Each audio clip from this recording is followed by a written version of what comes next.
Você já sentiu que está falando e as palavras parecem bater em uma parede de vidro? Você olha para o seu filho ou para o seu aluno com trissomia do cromossomo 21 e se pergunta: o que será que está acontecendo ali dentro? Porque ele aprendeu ontem e hoje parece que já esqueceu tudo. Por muito tempo, eu achei que meu filho precisava se esforçar mais. Eu achava que talvez ele estivesse demorando porque tinha síndrome de Down. O problema não era ele, era o jeito que eu estava ensinando. Hoje eu vou te mostrar o que a neurociência descobriu e como o cérebro aprende, e por que isso muda completamente a forma como ensinamos nossos pequenos com síndrome de Down. Eu já passei noites em claro, olhando para as letras e me perguntando: será que estou exigindo demais?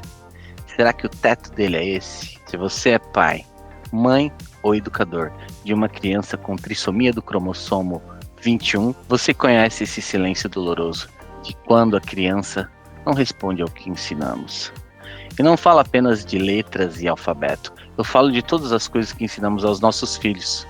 Hoje eu vou te ensinar os 4 pilares da aprendizagem. E mais importante, como aplicar isso na mesa da cozinha, na sala de aula e na vida. Fica comigo, porque no final eu tenho um segredo que vai mudar tudo. Mudar como você enxerga, a forma que você ensina e a forma que seu filho aprende. Depois deste vídeo, você nunca mais vai olhar para o seu filho e dizer: ele não consegue. Você vai dizer: eu ainda não construí o pilar necessário para a aprendizagem. Aprender não é decorar. Aprender é modificar circuitos neurais. O cérebro é plástico. Ele muda fisicamente quando aprende. E segundo o grande neurocientista da aprendizagem, Stanislas Dehaene, existem 4 mecanismos obrigatórios para isso acontecer. Sem um deles, a aprendizagem enfraquece. Primeiro pilar: atenção, o filtro da realidade. A atenção funciona como um holofote neural. O cérebro recebe milhões de estímulos por segundo, mas só aprende aquilo que ele recebe com foco intencional. Sem atenção, não há codificação na memória. E o que acontece dentro do cérebro? A atenção ativa redes frontoparietais que priorizam informações relevantes e inibem distrações. Dehaene diz que a atenção é o filtro, mas se a informação não passa pelo filtro, ela nem chega ao cérebro. E o que a ciência diz? A ciência explica que o cérebro de uma criança com trissomia do cromossomo 21 pode ter dificuldades de inibir ruídos, o som da geladeira, um desenho na parede. Na prática, os pais e os educadores precisam limpar a mesa, limpar o local de aprendizagem, usar interação olho no olho. Antes de falar, olha a letra A, garanta que o holofote dele está na letra, não no seu anel ou num passarinho que está cantando lá fora. Dica de ouro: sessões curtas, de 5 a 10 minutos, é melhor. É melhor 5 minutos de foco, gente, de foco total, do que 1 hora de distrações e frustrações. Segundo pilar: engajamento ativo. Testar é aprender. O cérebro aprende melhor quando está ativamente envolvido, não passivo. Aprender não é assistir. Aprender é testar hipóteses. E quando você testa hipóteses, o que acontece no cérebro? Um cérebro sentado, entediado e passivo não aprende. Stanislas diz que aprender é testar hipóteses. Se você apenas coloca comida na boca da criança, ela não aprende a comer. Se você apenas dá a resposta, o cérebro dela desliga. Para nossos pequenos com trissomia do cromossomo 21, precisamos transformar a lição em um desafio que ele queira resolver. O pequeno não aprende cores porque é humano. Ele aprende porque quer alcançar o brinquedo azul que ele tanto gosta. Precisamos trocar o repita comigo por o que acontece se você fizer isso. O cérebro não é um balde que a gente enche de informação. Ele é um músculo que só cresce se fizer força. O que a ciência nos diz? Que aprender é gerar hipóteses. Se a criança está passiva assistindo o vídeo, ela não está aprendendo, está apenas sendo entretida. Na prática, não diga essa é a letra B. Pergunte: onde está a letra que faz o som de beijo. Deixa ele tocar, deixa ele errar, deixa ele buscar o material concreto, como letras de lixas, objetos reais, é o que ancora o engajamento ativo com mais facilidade para crianças com síndrome de Down. Feedback de erro. Pilar número 3. O cérebro aprende com a correção. O erro não é um fracasso, é informação. Quando erramos, o cérebro compara a previsão com os resultados e ajusta o circuito neural. Esse é o pilar mais mal compreendido. Temos medo do erro, mas o cérebro só aprende quando percebe que houve uma diferença entre o que ele esperava e o que realmente aconteceu.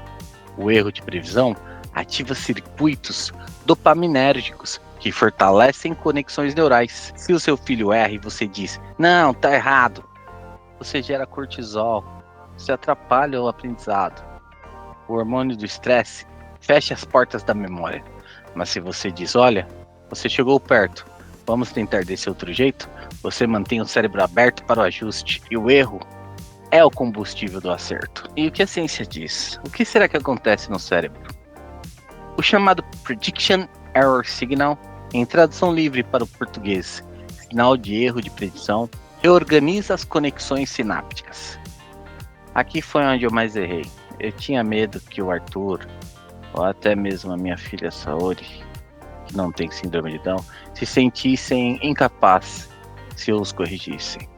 Mas a ciência diz que o cérebro aprende pelo erro de previsão. Ele precisa saber que errou para ajustar os neurônios.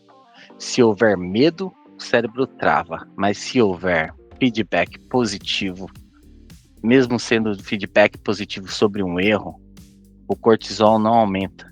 E o cérebro se mantém aberto e pode fazer a comparação necessária sem medo para evoluir. Na prática, substitua o está errado pelo quase. Tente por esse caminho. E lembre-se, o feedback tem que ser imediato, tem que ser específico e afetivo. O erro não é o fim da linha, é a placa que indica a direção correta. Vamos falar sobre o quarto pilar, consolidação. O cérebro precisa de tempo. Como algo se torna automático? Você já pensou sobre isso? Como seu pequeno vai aprender a amarrar o sapato sem pensar? Através do quarto pilar, a consolidação.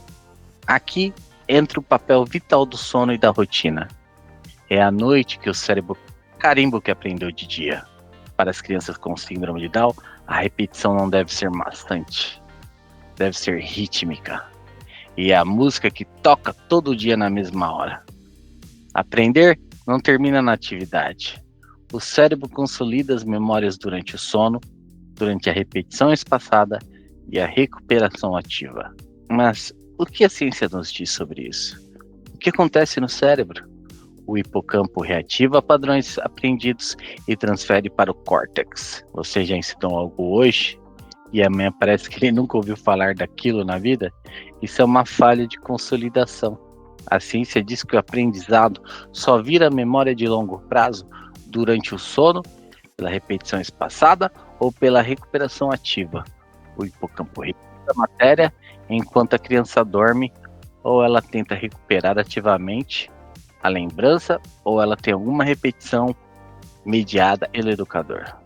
Na prática, não é sobre ensinar 10 letras em um dia, é sobre ensinar uma letra por 10 dias de 10 formas diferentes.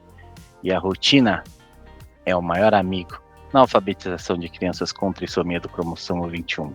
A lição de hoje para você, pai, para você, mãe ou professor: a síndrome de Down não é um teto, é apenas um ponto de partida diferente. Quando você respeita a neurociência e aplica ela com amor, você não está apenas ensinando o seu pequeno a ler, você está dizendo para o seu filho que ele é capaz e que ele é capaz de escrever e conquistar o próprio futuro.